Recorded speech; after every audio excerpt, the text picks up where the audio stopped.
much. So, in this conversation, we are looking at wealth consciousness and looking at it as a vibration and a frequency that we actually take into our cells and our DNA. So, we manifest it into the world, right? And in this conversation, I'm speaking to Jamie Catto. We get straight into it. There's no preempt with regards to this. So, without further ado, here we go. Yeah. Well, when you think of wealth, what comes up for you? Well, it's always been a big subject for me, wealth, Mm. because, me and my Jewish ancestors have been preoccupying ourselves with different neurosis about that subject for thousands of years. And I noticed that what wealth used to mean to me and what wealth means to me now, and abundance, Mm. is not the same thing. Yeah. And Anita Roddick once said to me, wealth should be the ability to be generous. Mm. I like that. Mm. So wealth used to be about having a cushion of safety. Mm. Like if you've got lots of wealth, you're sorted, or you're never going to have to work, or no one's going to, you've got all your time to yourself. No one's going to enslave you or make you do anything you don't want to do.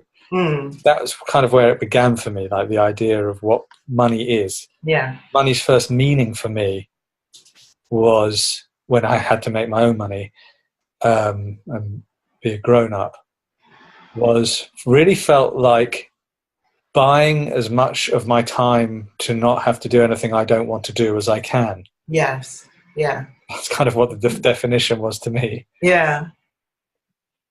And it's interesting how our idea of enough changes.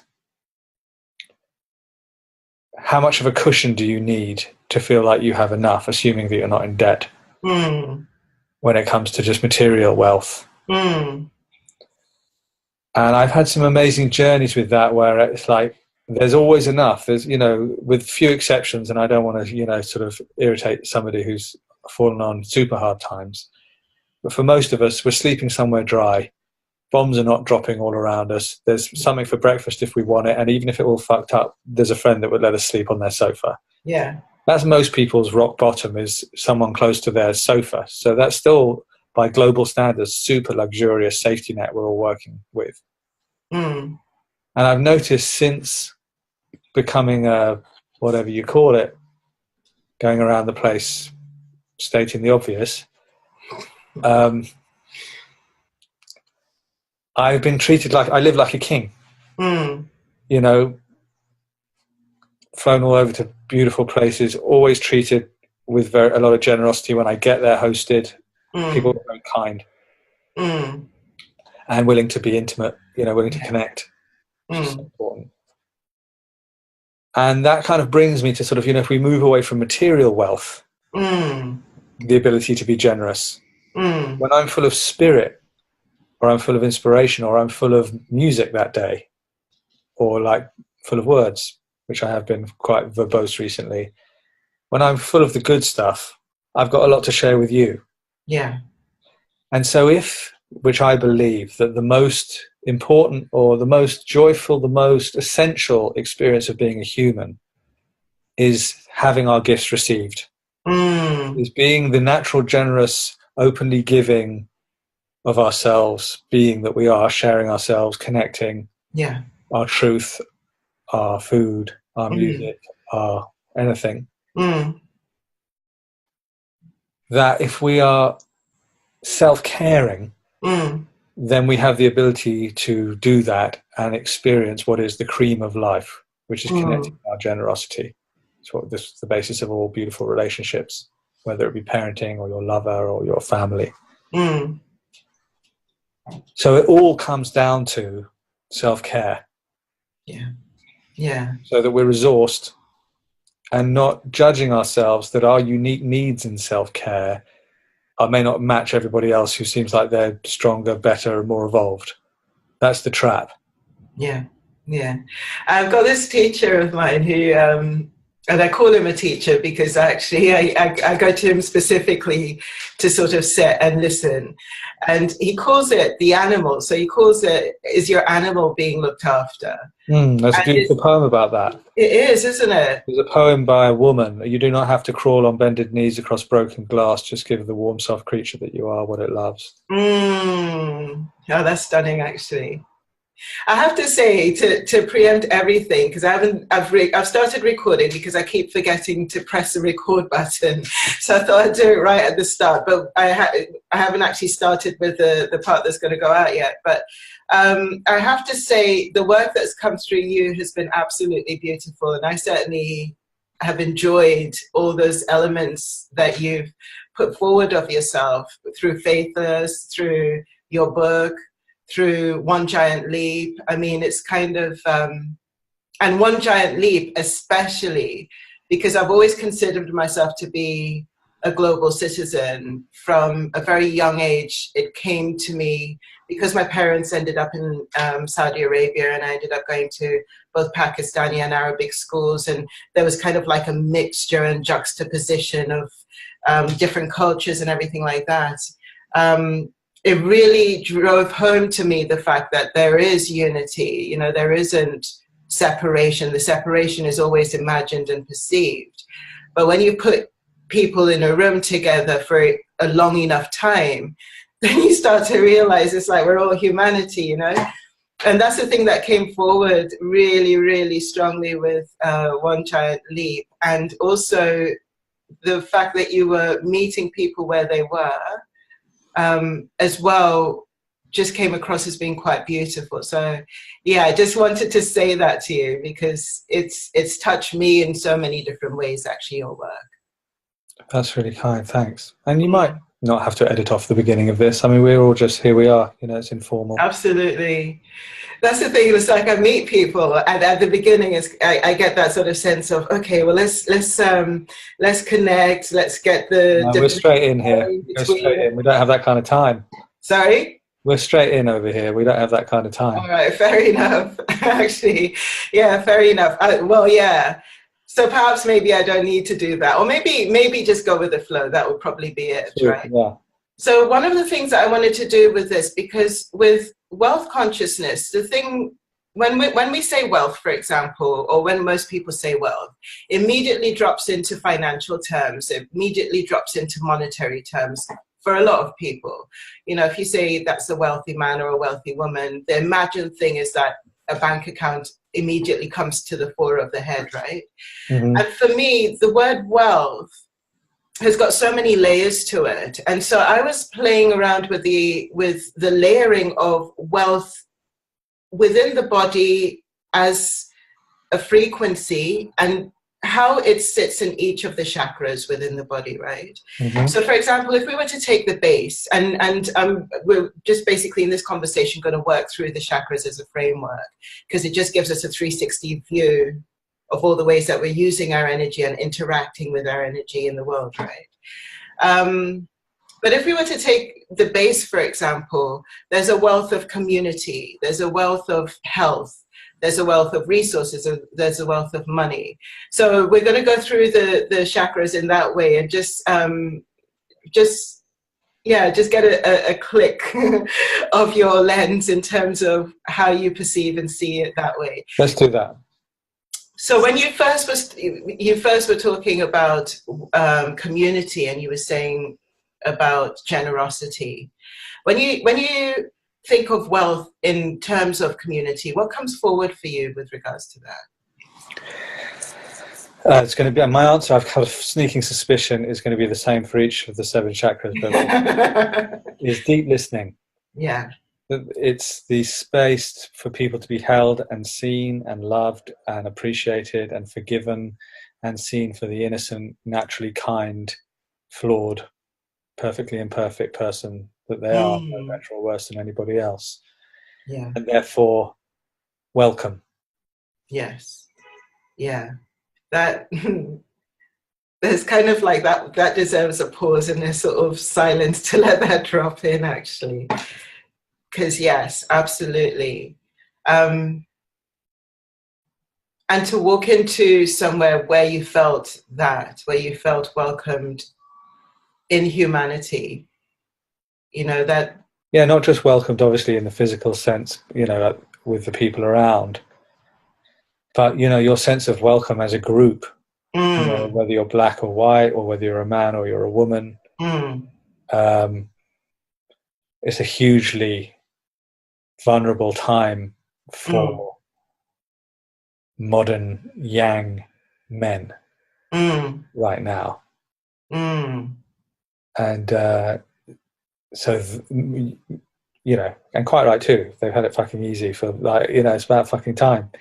But it is a very vulnerable and potent and fertile, verdant time for the souls and the spirits of white yang men, particularly, but all yang men really, Mm, mm, at the moment.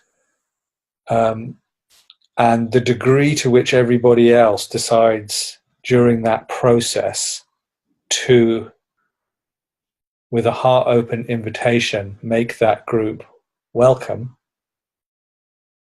and included in all the listening and the process that's going on right now, mm, will be the degree to which humanity and culture evolves a huge quantum leap.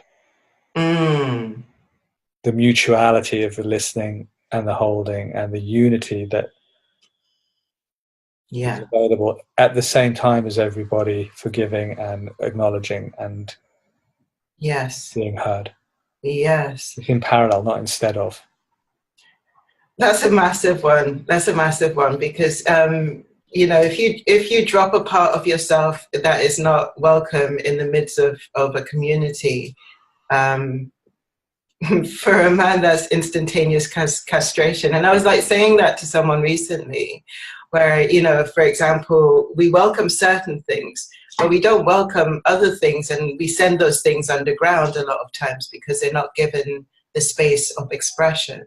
So what I'm hearing when you're saying that is space of expression, basically, and space being the allowing of someone's humanity to be as it is and to exist as it is. That's what I'm hearing when you say that. Yeah, exactly. And to everybody also look after their own sense of peace and boundaries in the process. It's not therefore that anybody gets to railroad anybody else. The freedom for me to swing my fists around ends where your nose begins. Yeah. So when we move, I mean, it's interesting about that Me Too subject. I don't know why I brought it up, but I've been doing certain, I can't call it work, but stuff, which is around the idea of leading the men back to the women. Yeah. That actually the greatest gift I can give womankind is as many conscious men as possible, ready to love and ready to with their leadership intact. Not male leadership. Obviously, is we've lost all faith in it because of how it's been used to dominate and destroy, and rape and pillage and steal. But male leadership, when it's in harmony, is very devotional and in service. So leadership through service and devotion, not through dominion and enslavement. And to bring that and to bring as many of those men forward as possible. But I've also noticed during that work that there's also an at the same time, or maybe even before, journey that needs to happen with the women. There's no point in leading the men back to the women if the door's locked. Yeah. And the women aren't welcoming the men. Yes. So there's a kind of a healing that needs to happen to get to the stage where that door is even open enough to bother bringing the men along. Yeah.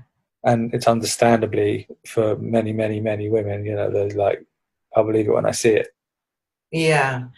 And that's actually bringing me into the wealth of the womb space right there, actually. If we were to move up into the sacral, there's exactly what you're speaking about there. There's a lot of healing that has to happen on the womb level for women to welcome that in. Because there's that sort of sense of violation and trauma that we've all experienced on a collective level. We might not have all experienced it on a physical level, or it might not be in our present experience, but basically on a collective level, there has been a sort of humming of a kind of violation trauma frequency amongst womanhood. And so the healing of that is what I'm hearing when you're speaking about women welcoming men in. Yeah. And it's funny you move it up into the womb space, because I think that I wrote a thing recently, The War on Women and Why. And I think a huge part of it is that, and it's, you know, this is going to piss some people off, but fuck it. A huge part of it is that women are closer to God than men. Mm.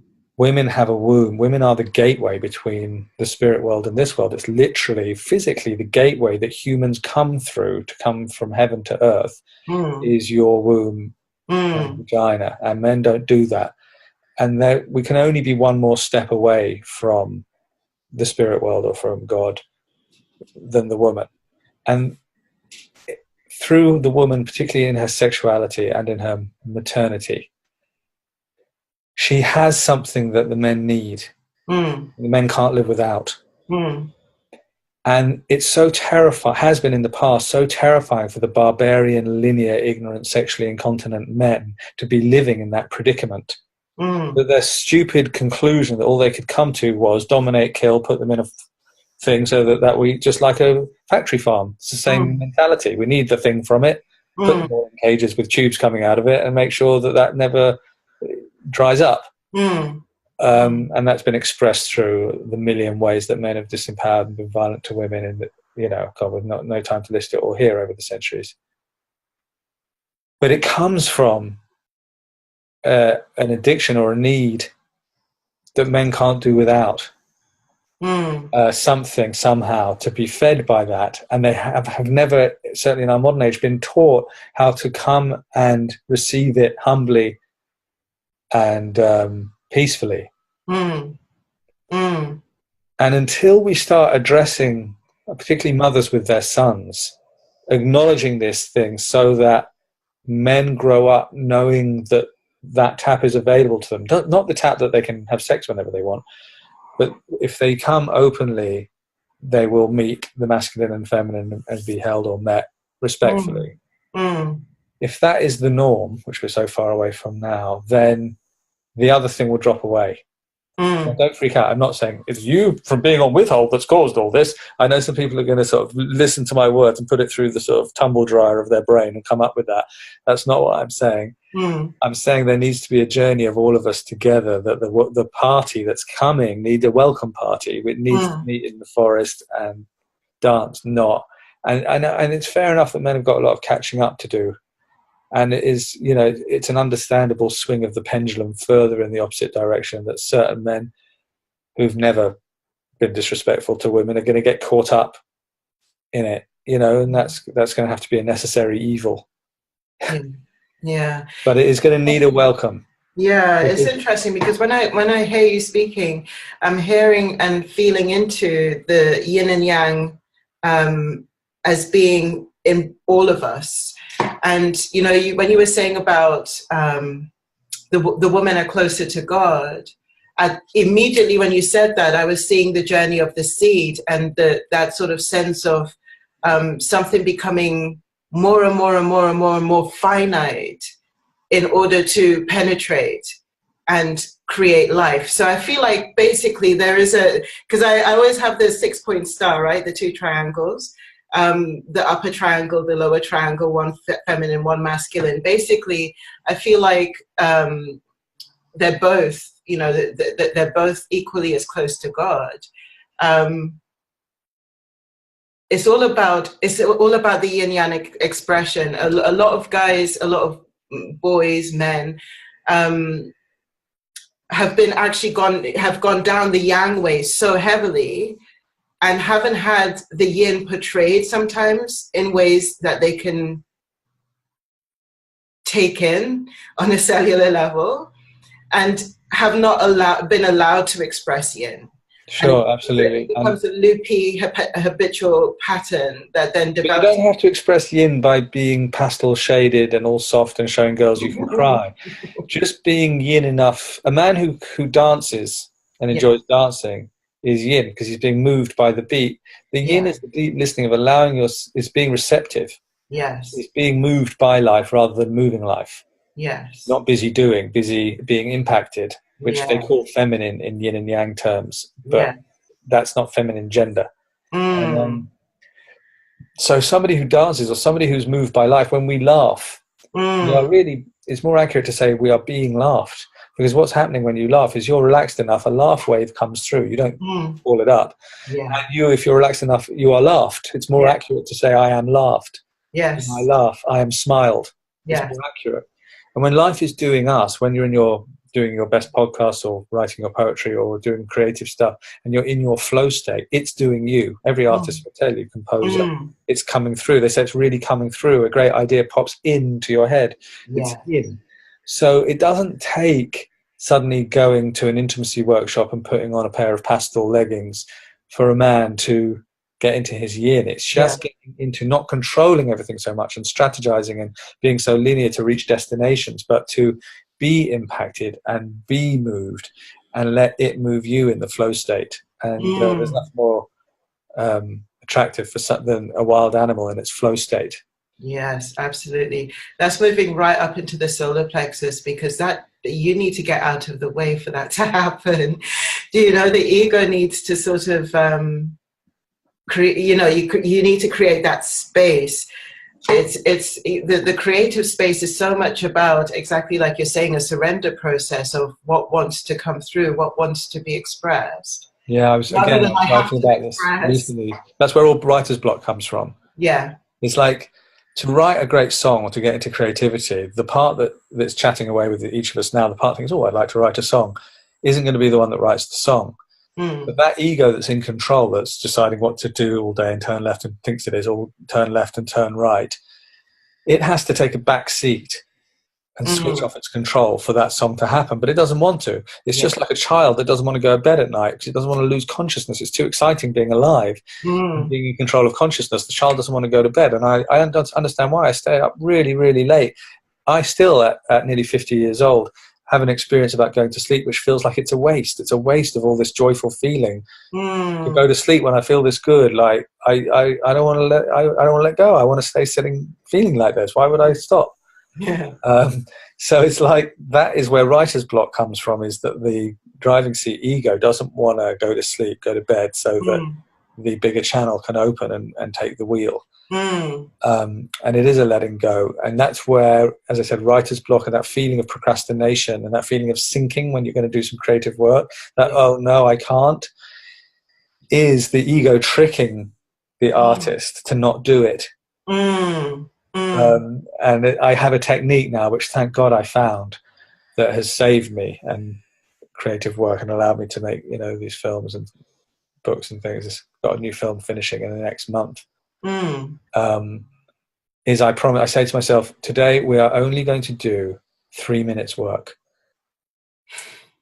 That's all we have to do today, is 3 minutes. And then you stop, go and get stoned, or have a muffin, do what you like. You only have to do 3 minutes. And of course, it's only the 3 minutes. Once you've broken the 3 minutes, once you're in, you're in. You know? That's fantastic. Trick, but it always works. It's so weird. My mind, it knows it's being tricked, but it just gives in and goes, okay, we'll do 3 minutes, and then 3 hours. Yeah. Oh, that's perfect. Actually, it's a foolproof trick. Hey, we're gonna have to try that one, definitely. So moving up into the heart is that sort of place where flow really comes to its own, because when the heart says yes, and it sounds like your 3 minute thing is kind of like dodgily getting the agreement of the heart, right? Yeah. But when the heart says yes, everything flows. When the heart says no, you're literally sort of dragging boulders behind you.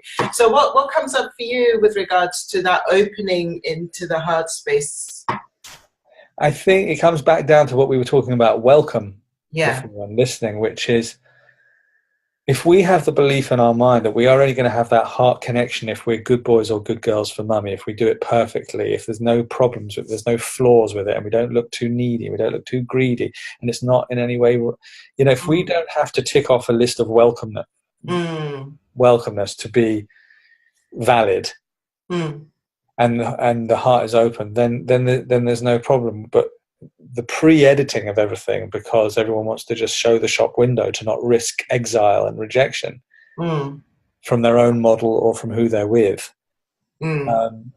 So it's all my workshops, are about meeting the crazy characters in our head that we push away, the parts of ourselves that we deny or that feel a bit edgy because we're so comfort addicted, and replacing that rejection of those edgy parts of ourselves with fascination, and curiously turn towards them, not run straight through our boundaries into the deep water, just like, really just be curious when we're not triggered. The only time really we look at those places in us is when we're triggered. For most people, the rest of the time, I feel fine, let's not go there.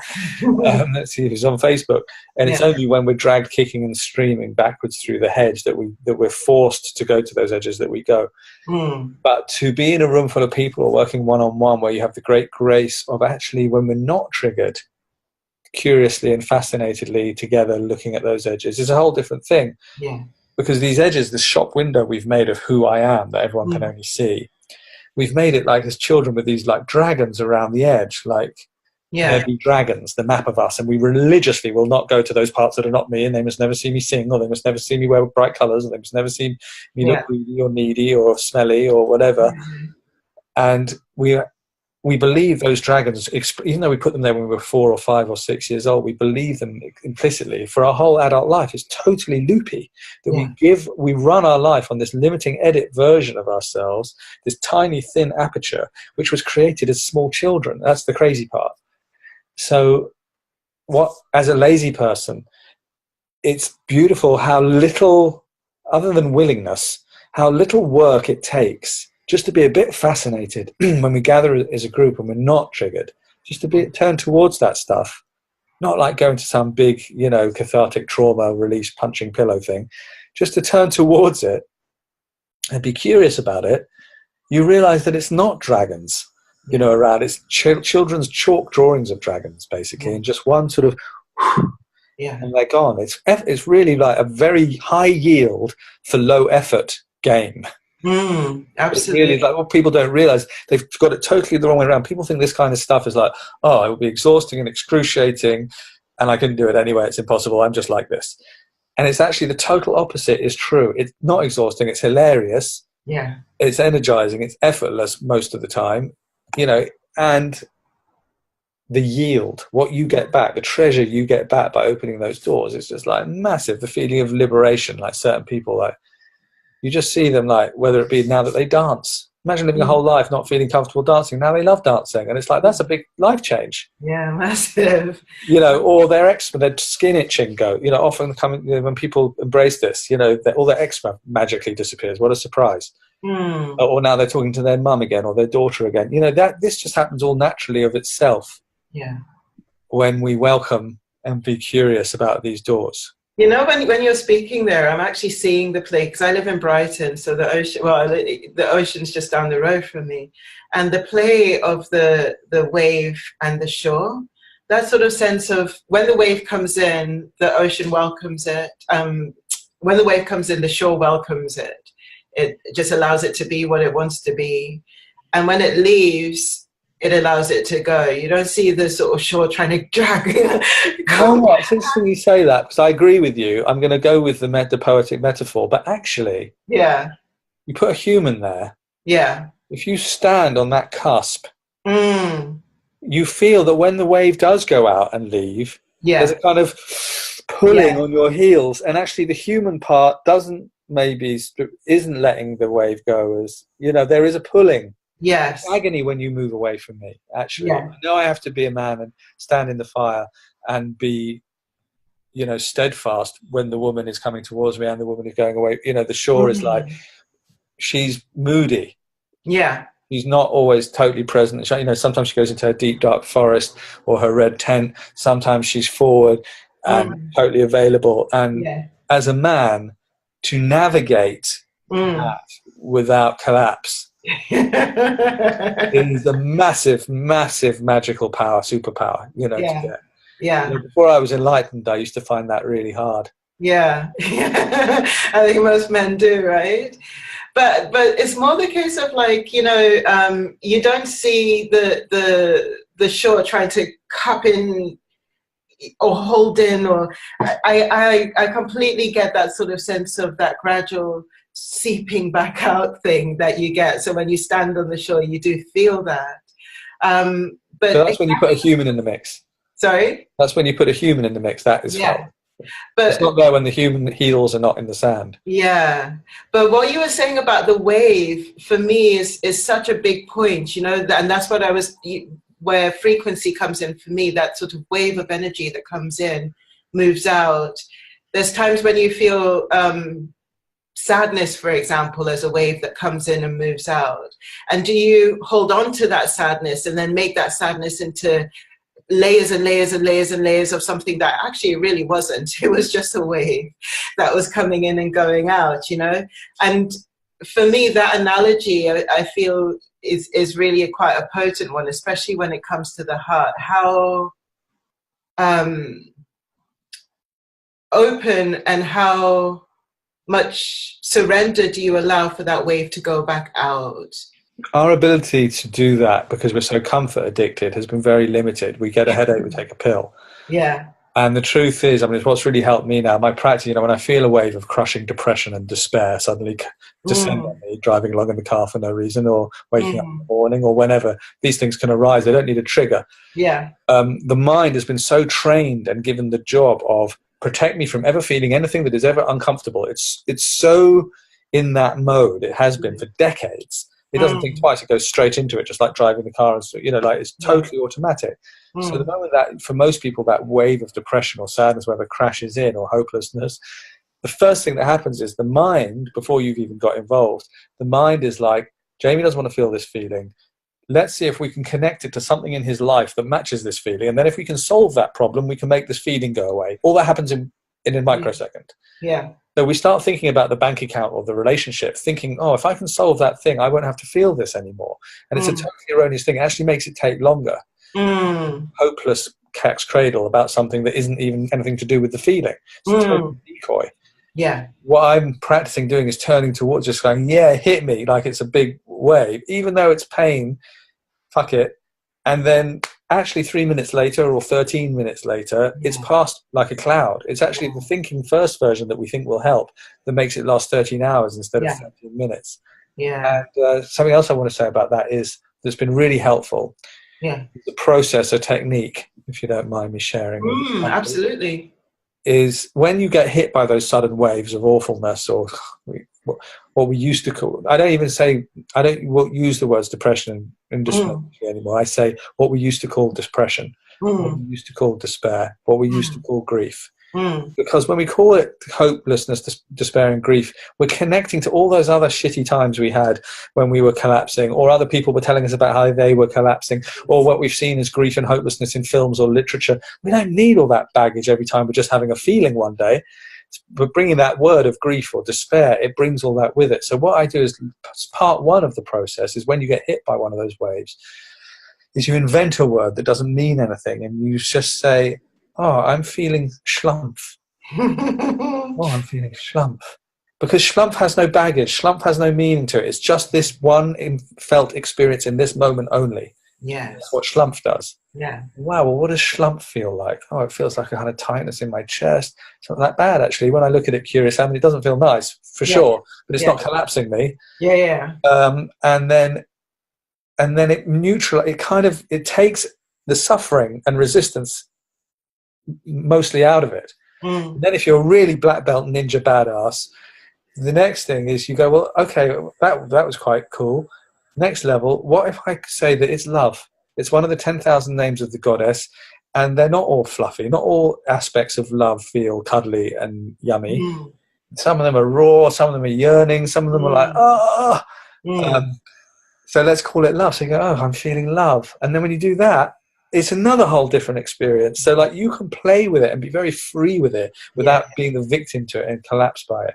Yeah, I love that. I really love that, because that's where our power is, I feel, And our filter, our meaning we give it. Yes, absolutely. And the transformation that we're capable of in the midst of that as well. Just by allowing a different perception in, everything changes in that moment. And it's not like you're not feeling it, it's not like you're not being authentic with it, but just a slight shift and the whole thing becomes something else. And that's what energy always is and does, isn't it? That wave of energy coming in and out. And that's coming up into expression, because that sort of sense of expressing, for me, the body feels and always is like a tuning fork for energy, that sense of actually sitting and feeling, exactly like you were saying, giving yourself that moment to feel what's there and to allow it to be there, not getting your headspace too involved with it too much, because that's what immediately wants to happen. We want to then start to think of all the layered times that this feeling has occurred, and then we want to grab onto the one that has the most resonance in that moment, and then we just send that into a loop, right? But Yeah. what if we just, let all of that go and just sit with that feeling, that expression of it, and that transformation in that moment? And feel safe if we want to verbalize it, not that we have to verbalize it. Yeah. But to be seen. I always think that with all my disciples, I mean people that come to my workshop, that we are becoming, like Bashar says, an army of walking permission slips.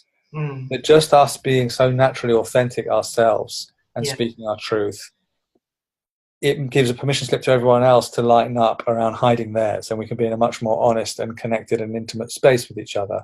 Yeah.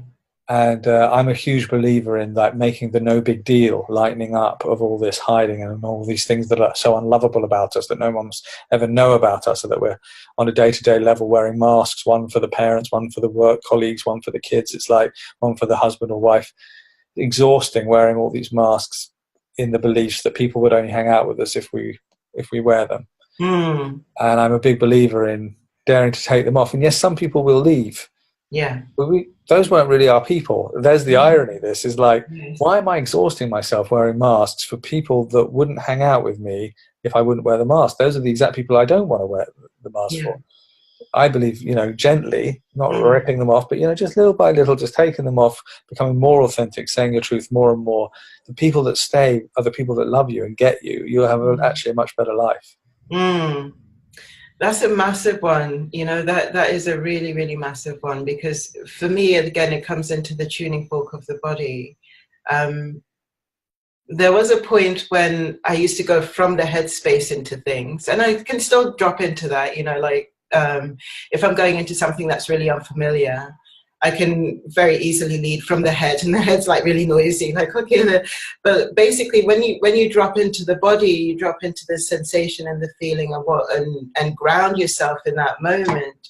You start to see on a sharper level what is in resonance with you and what isn't, and that sort of sense of allowing what isn't in resonance to be what it is. Yeah. And it's not and that thing might be, it's not for you. Do you know what I mean? I'm just taking a note there of something I don't want to forget. Go on. Yeah, to allow what isn't in resonance to be that thing that's just not for you, and to not judge it. That's quite a big part, I feel, of that embodiment, rooting, grounding element I found in the body. I'm in a huge belief, again, I'm just kind of spouting off all the stuff I want everybody to do. I'm a huge belief that you can only get yourself into that stage if you're any kind of a spiritual path or an awareness path. It's not good enough, whether it be yoga or meditation or some combination of different things, if it's not eternally loving to yourself. If you're not constantly rubbing your chest like a baby, and whenever you fuck up, you're like, oh, are you unhealable? You've done that again. If you're not treating yourself like that all the time, don't bother with any other spiritual practice. Yeah. If you first haven't checked in that you can, if you're ever like, oh, I didn't do my yoga this week. Yeah. That's not spiritual. That's not your spiritual path. Yeah. And to be able to constantly rub your chest, or even if your hand isn't specifically literally there, to be in the mode. Every time you fail, you find it more adorable than the last. And Mm. if that isn't your practice, especially with your spiritual journey, it's really best not to do it at all. Just go and work in Tesco's. Yeah. That's a big, massive one, hand to heart, right? And actually just making that connection and just reminding yourself, because Don't bring God into your self-harm. If you yeah, can't treat yourself like that all the time, but you think you're doing spiritual practice, you'll just make you're self-harming with God. yeah, And God doesn't like that. yeah. And moving up into the third eye, our visioning, our intuition, because again, it's like to be in that space, to be connected to yourself, to be connected to your body as a tuning fork, to be connected to the heart space. There is an intuitive element that comes into that. For me, when I'm feeling into that, like I'm feeling into that as I'm speaking to you, that sort of sense of it's almost like a parting of the veil of all the other crap that's in my head, to just allow for that sinking in, and actually it just reduces the noise instantaneously when I can actually bring that consciousness and my headspace into just this, my hand connecting to my heart, Present moment. yeah. There's yeah, because it's a parting of a veil, and it just a bit of a quietening of the noise that just allows for a true connection that happens there, and a deeper It's yin sense. again. I mean, that's why I was going to say listening was going to be the answer to every Yeah, chakra. It's yin again. yeah, It's like the particularly the third eye consciousness. Like you can't with your human eyes yeah, see very much. You can't see ultraviolet. You can't see infrared. You yeah. can't with your human ears hear low decibels or what a dog can hear high up there. Mm, We're actually looking through a letterbox, mm, and it's amazing how much we think we're in control, but we can't see around corners. We can't see the great big Persian rug pattern that we're all a part of, mm, and we don't know what's around the neck. The third eye can, yeah. and that's why it's like yin. It's like you've got to trust guidance. You've got to trust that you can't see around corners. You're walking Mm, around in the dark as a human, so you've mm, got to listen to the third eye, the intuitive place. mm, You have to, because mm, it's in the big picture. Um, a wonderful partner of mine once used to put it this way. She used to say, imagine that you're walking up a dark, dark staircase, and you've only got one little tiny candle stub on each toe, and it mm, only casts enough light for the next step. mm. And to just focus on, as a human, what you can see. Yeah, yeah. So I'm just letting that sink in. And I'm moving up to the crown, and what's coming up for the crown there is basically to really bring it into a frequency and vibration. So we started off with wealth at the base, right? And wealth as a frequency and vibration, and then the conversation has gone where it needed to go in this space between us. But because the reason why I use wealth is that for me anyway, there's a visceral element of wealth that I just feel, there's a texture that I feel in my body when I say wealth, and I feel wealth, and I actually stamp wealth in terms of that frequency into different ways of perceiving it changes something within me, right? So the question is, if you were to take wealth as a frequency and a vibration after this conversation that we had, and bring that divine element of what wealth would be to you, what comes up for you there? I'm glad you asked. Another technique. I'm all about efficiency, to be Yeah, honest. It's lovely to talk about the lovely pink fluffy dolphin in the sky, but I really want people to have just do this. Takes 2 yeah, minutes. Fucking yeah, change your life. yeah. Prayer. Mm, The abundance of the big fluffy dolphin in the sky, God, the goddess, all that is, yeah. wants to pour into us. And often in prayer, people are so busy kind of talking to it and doing things to manifest it and busy that we're sending the energy in the wrong direction, going from here to there. And again, it comes to the yin, Yeah. listening that the actual true prayer and the true experience of the abundance or the wealth of what's available beyond our body, is through the crown chakra, is an opening, and being poured into. in the book The Screwtape Letters by C.S. Lewis, which he's a crazy Christian mystic who wrote the Narnia books. The Screwtape Letters is a beautiful book, which is letters from an old devil to a young devil on how best to tempt his human. And one of the chapters is like, my dear Wormwood, I notice your subject is doing an awful lot of praying. Don't worry about this. As long as he's talking to God and asking God things and saying things in that direction, we haven't got a worry. It's when he shuts up and opens and allows God's love in the other direction to come down into him, then we've got a problem. Call me. Yeah. And so what comes up for me when you ask about wealth and the crown chakra is, if you want some, sit still. As Thich Nhat Hanh says on the first page of How to Sit, which is the greatest page in literature, it's one sentence only, stopped me in my tracks. I still haven't kind of recovered from it, actually. It's the sentence, the first thing you have to do is stop whatever else you're doing.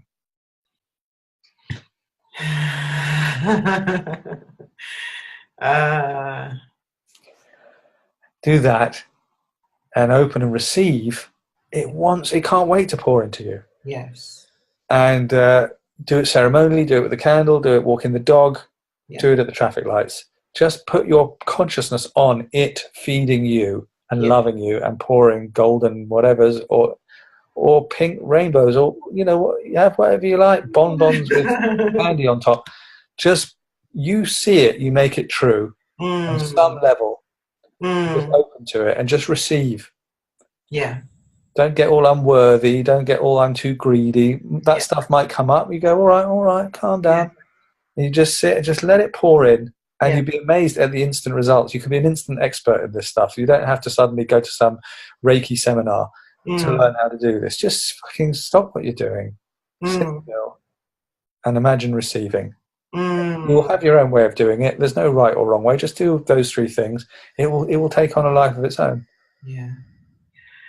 Jamie Catto, thank you so much. Thank you for the lens. Thank you for the mind. Thank you for the voice and the expression. It's been an absolute pleasure. Thanks for having me. I'm going to quickly hop up and collect the kids.